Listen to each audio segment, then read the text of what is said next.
Good afternoon. I will call to order the March 6th meeting of the Minneapolis City Planning Commission. My name is Matt Brown. I serve as president of the commission. I'm joined today by Commissioners Kronzer, Magrino, Slack, Sweezy, Lukey-Pier, Vreeland, and Rockwell. Our first item of business today is to approve the actions from the February 21st meeting. May I have a motion to approve those actions? We have a motion and a second. All in favor? And that motion carries. Next, we will organize the agenda. You can find hard copies of the agenda in the hallway. We'll determine which items will be considered on consent, which we will discuss, and which will be continued to another meeting. So, starting at the top of the agenda, item 1 is Emily's Bed and Breakfast at 1507 Oak Park Avenue North. That's a conditional use permit for a bed and breakfast facility. Is there anyone wishing to speak in opposition to or modify the staff recommendation on that? You'd like to speak on item 1? All right, we can discuss item 1. Item 2 is the Downtown East Commons at 521 South 4th Street and 425 Portland Avenue. That's a variance for signs. We'll continue that application to the March 20th meeting. Item 3 is the Estes Funeral Chapel at 2201 and 2215 Plymouth Avenue North and 1245 Penn Avenue North. Several applications for a new funeral home there. We'll discuss item 3. Item 4 is the YMCA expansion and signage at 651 Nicollet Mall. Is anyone wishing to speak in opposition to or modify the staff recommendation on that item?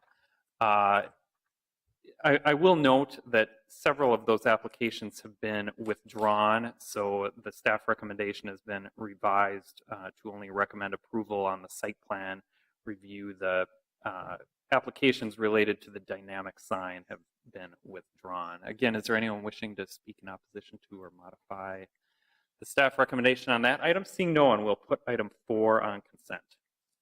Item 5 is Rosella's at 2700 Cedar Avenue South. Several applications for a new contractor's office there. Is anyone wishing to speak in opposition to or modify the staff recommendation on item 5? Seeing no one, we'll put that on consent. Item 6 is the MPS Adult Education and Transition Plus building at 2005 through 2019 East Lake Street, 3013 through 3017 20th Avenue South, and 3008 through 3016 21st Avenue South. Several applications for a new education facility there. Is anyone wishing to speak in opposition to or modify the staff recommendation on item 6?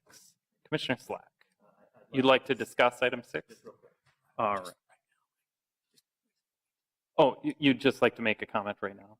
Yeah, go ahead. Just based on a new item that we received as part of our packet, I'd like staff to just look into the memo that we received regarding bike racks, and that's it. All right, thank you. Is there anyone else who would like to speak on item 6? Seeing no one, we'll put that on consent. Item 7 is the 212 James redevelopment at 212 James Avenue North and 208 through 226 Irving Avenue North. Several applications for a mixed-use complex there. We will continue item 7 to the March 20th meeting, so if anyone was here for that, we will consider it on March 20th. Item 8 is a zoning code text amendment related to board and commission stipends. Is anyone wishing to speak in opposition to or modify the staff recommendation on item 8? Seeing no one, we'll put that on consent. And finally, item 9 is also a zoning code text amendment, and that relates to regulations related to fraternities and sororities. Is anyone wishing to speak in opposition to or modify the staff recommendation on item 9? All right, we can discuss item 9. So our agenda as amended is as follows. Items 4, 5, 6, and 8 will be on consent. We will discuss items 1, 3, and 9, and items 2 and 7 will be continued. May I have a motion to approve the agenda as amended? We have a motion and a second. All in favor? Aye. And that motion carries. Next, we can consider our Committee of the Whole consent agenda items. And Commissioner Slack. Thank you, President Brown. There were 6 items that were considered at the Committee of the Whole from February 23rd, 2017. Item number 1 was a land sale 1911 East Stately Street. Item number 2 was a land sale 4108 Standish Avenue South. Item 3 was a land sale at 5960 Clinton Avenue South. Item number 4 was a series of land sales, 822 Elmwood Avenue North and 2709 through 2711 3rd Street North. Item number 5 was land acquisition, 501 4th Avenue South. And item number 6 was land sale at 415 5th Street South. The recommended motion for all those items was to approve the staff recommendation that the items were consistent with the Minneapolis plan. All right, and I'll take that as a motion finding those items consistent with the comprehensive plan. Is there a second? We have a motion and a second. All in favor? And that motion carries. Next, may I have a motion to continue items 2 and 7 to the March 20th meeting? We have a motion and a second. All in favor? And that motion carries. Next, we'll move on to the public hearing portion of our meeting. And first, at this time, I'd like to open the public hearing for the items on the consent agenda. Again, that is items 4, 5, 6, and 8. Is anyone wishing to speak on items 4, 5, 6, or 8? Seeing no one, I will close the public hearing and may have a motion to approve the consent agenda. We have a motion and a second. All in favor? And that motion carries. Next, we'll move on to our items for discussion. We'll start with item 1, 1507 Oak Park Avenue North, and staff is Nicholas Baker. One moment, please.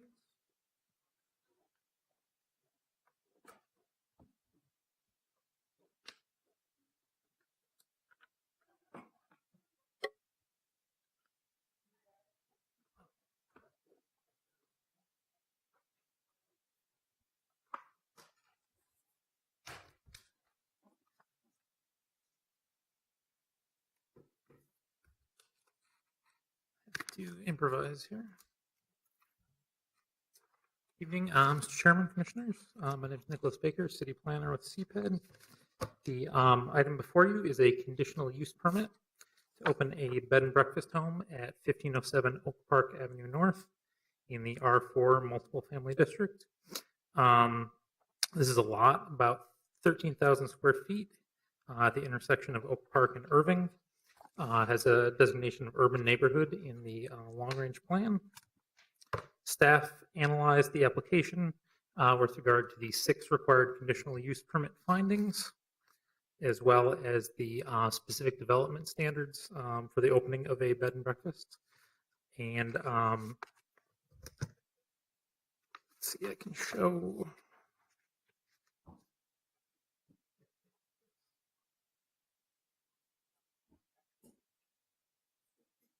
Site is zoned R4, as you can see right there, and the location.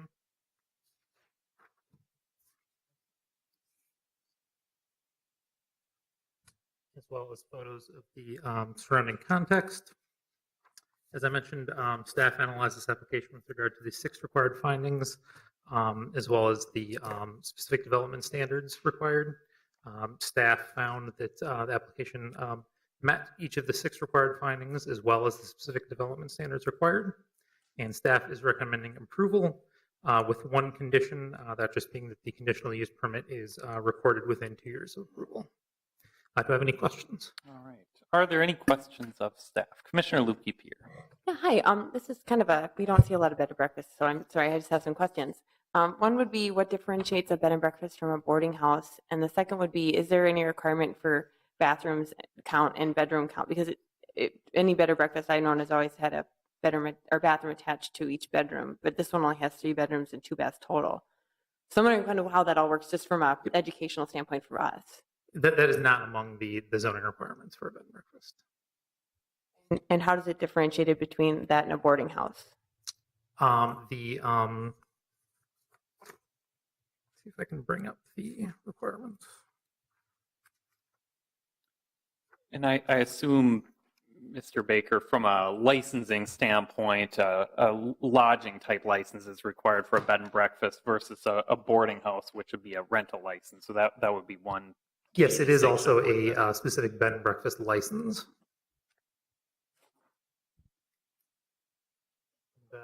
It's on page 3 of the staff report, the requirements for the specific development standards required for bed and breakfast.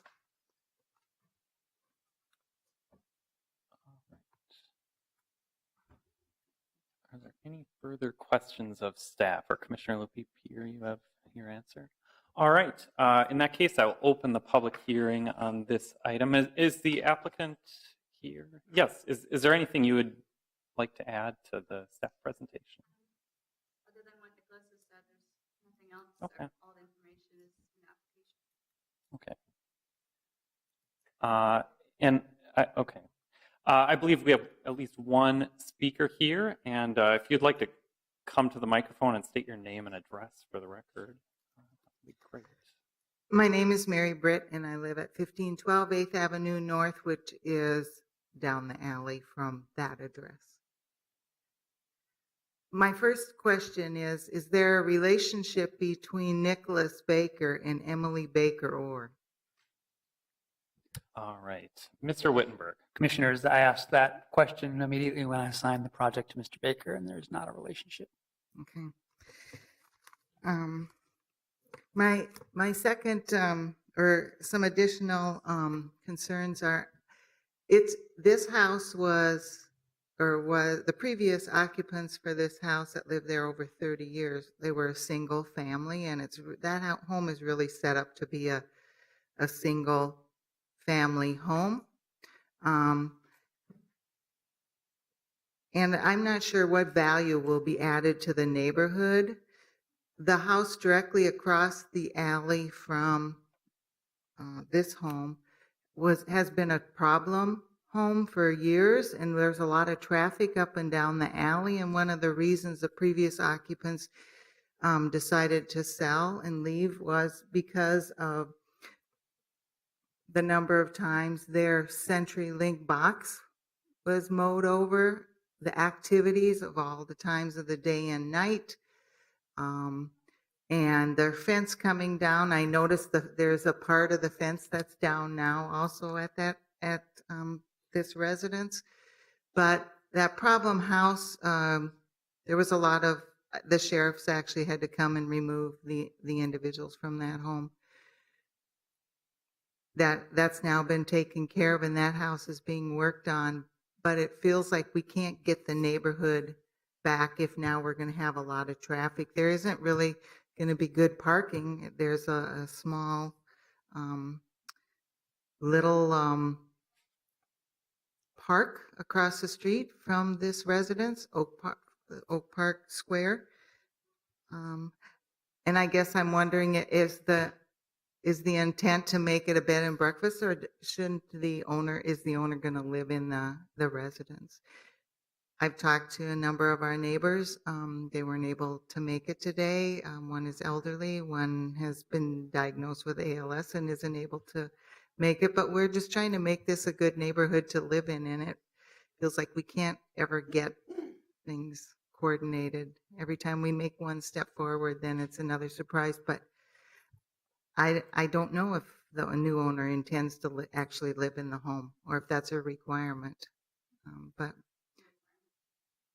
Okay, thank you. I might just ask staff to clarify what exactly the arrangement is here, and how many units there are, what the Yes, traffic might look like.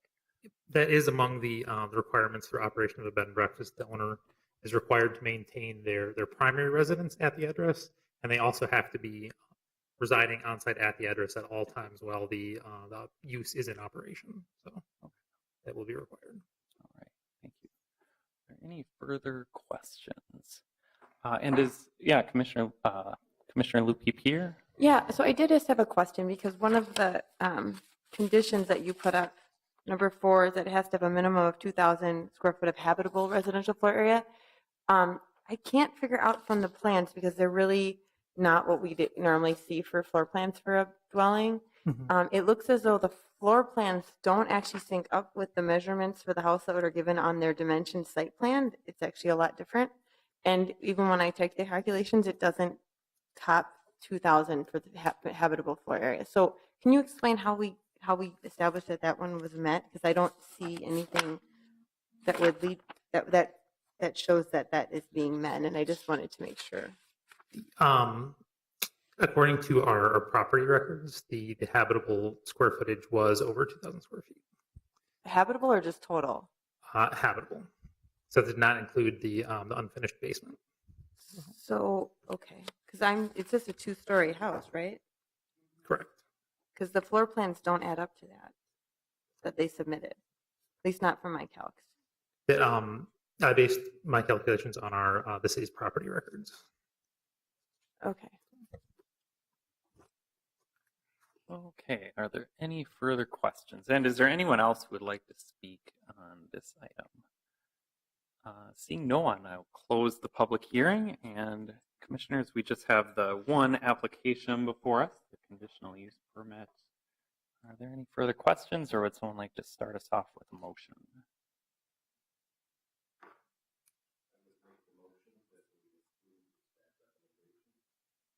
All right, Commissioner Vreeland has moved staff recommendation. Is there a second? Second. A motion and a second. Is there any further discussion? Seeing no one, we have a motion and a second to approve the conditional use permit. And clerk, please call the roll. Bender, Aye. Gagnon, Aye. Kranzer, Aye. Lipke-Pier, Aye. Magrino, Aye. Rockwell, Aye. Slack, Aye. Sweezy, Breland. Aye. It's 9-0. All right, and that motion carries. That concludes our discussion on item 1. Our next item for discussion is item 3, the Estes Funeral Chapel at 2201, 2215 Plymouth Avenue North. Staff is Ms. Sether. And Commissioner Kranzer, I understand you had a question or comment about this. Is there anything you in particular like staff to highlight? Well, I'm interested in the question of where the entrance from the public street is. Is it Plymouth? Is it Penn? I realize there's a BRT station being built, but I think that's what's on my mind. Okay. All right. Good afternoon, commissioners. Just to kind of reorient everyone with the 4 corners of Penn and Plymouth Avenue. So last winter, the City Planning Commission approved the Thor development at the southeast corner of the intersection. Now we're looking at the southwest corner of the intersection that's presently surface parking for the North Point Health and Wellness Center to the north of the site. In order to allow for the expansion of North Point, the applicant is proposing to relocate the existing Estes Funeral Home, which you see at the very top of that aerial photo, to the subject property. As proposed, the building would be located nearest the corner at Penn Avenue and Plymouth Avenue North, kind of nudged into the corner. There are required yards. This is OR2, so there are required yards along both Plymouth Avenue and Penn Avenue North. So they're seeking variances to reduce those at staff's request that they provide more of an urban location for the structure and kind of nudge it into the corner. Initially, staff had indicated our preference for a Penn Avenue front entrance, and we worked pretty closely with the applicant through the process. Ultimately, there were several factors that led to the applicant seeking the principal entrance along Plymouth Avenue, and staff concurred that was the appropriate location. And we also went to our committee as a whole, where I believe that was also the general consensus amongst the group. So first, as you noted, Commissioner Kranzer, is the location of the arterial bus rapid transit stop that would be along Penn Avenue. So here are kind of the drawings where you see the proposed station. The applicants intended to create a separation, although still allowing views into the building. You go to the colored renderings, the picture on the very top kind of shows your Penn Avenue frontage and those open windows that open in kind of into a gallery that is on the opposite side of the chapel. So it allows those views in and out of the building.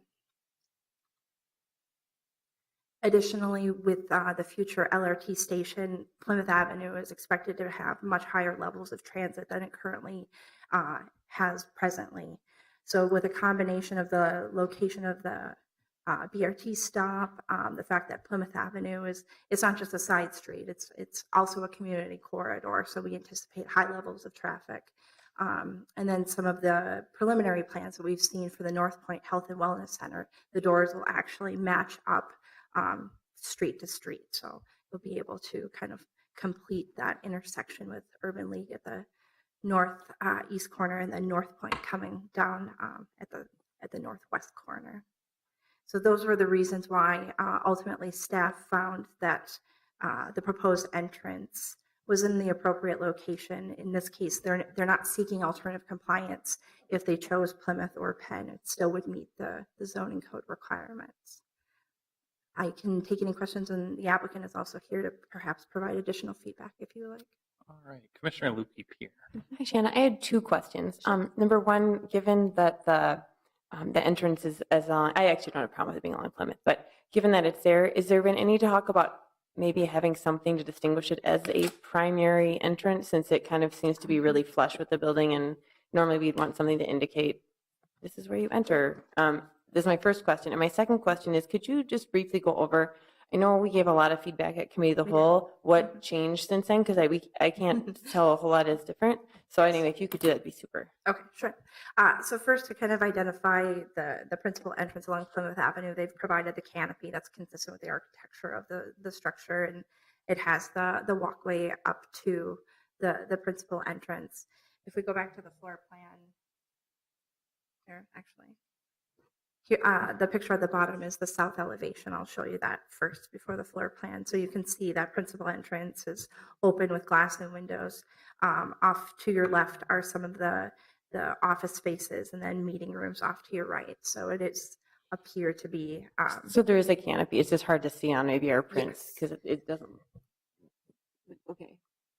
You can It's tell a just little the bit on the angle. rendering, and then Yeah. Okay, that's super. Yeah, I couldn't. a tell little it bit on was- that picture on the top there. And then additionally, it enters into a vestibule that then staff would be able to enter, as well as anyone who is utilizing the funeral for service. So as I mentioned earlier too, the Thor development is directly across the street to the east, and they are providing a large parking ramp. So we would anticipate that for large funeral services or multiple services occurring at the same time, we would expect some traffic to be parked at the ramp and then crossing the street and then accessing the funeral home through that Plymouth Avenue entrance. To your other question, Commissioner Lukey-Pierre, not much has changed since we went to committee of the whole, but you can see that many of the staff recommendations reflect some additional landscaping and screening that we would find would bring the site further into compliance. All right. Commissioner Kronzer. Shannon, can you go back to the east elevation? Yes. Can you kind of walk us through what's going on? Because my understanding is where the quote unquote gallery is, that's basically a private hallway that's for staff only. And I have a question about what happens in the arrangement room. I can